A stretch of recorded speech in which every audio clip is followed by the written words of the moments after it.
Os fiadeiros, segundo contan as persoas maiores da contorna, eran unhas festas que facían no entroido de Maceda. Unhas xuntanzas entre veciños nas que cada un achegaba o que podía.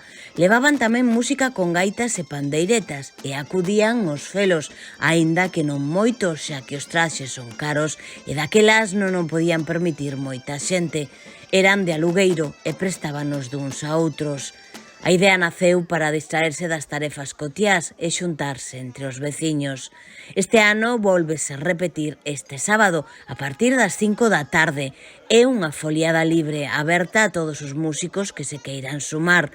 O fiadeiro de Carguizoi formalizouse no ano 2017, cando tanto os felos como os veciños decidiron oficializar a festa e convidar a máis xente.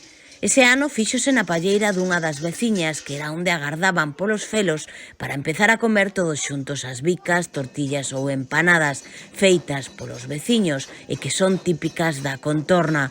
Os máis novos da aldea, que agora organizan a festa, adoitan disfrazarse de vellos durante o fiadeiro para lembrar a xente maior que o facía antes ca eles e invitan a todos os asistentes a ir disfrazados do que lles apeteza, eso sí, pero disfrazados.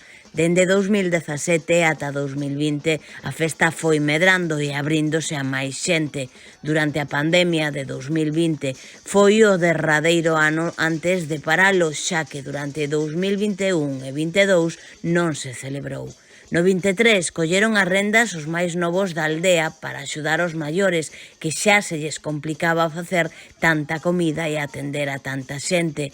Durante ese ano comezaron a facer publicidade en redes sociais e acudiu moita xente, polo que comezaron a cobrar as bebidas para poder afrontar os custes, xa que os petiscos, feitos por eles mesmos, continúan sendo de balde.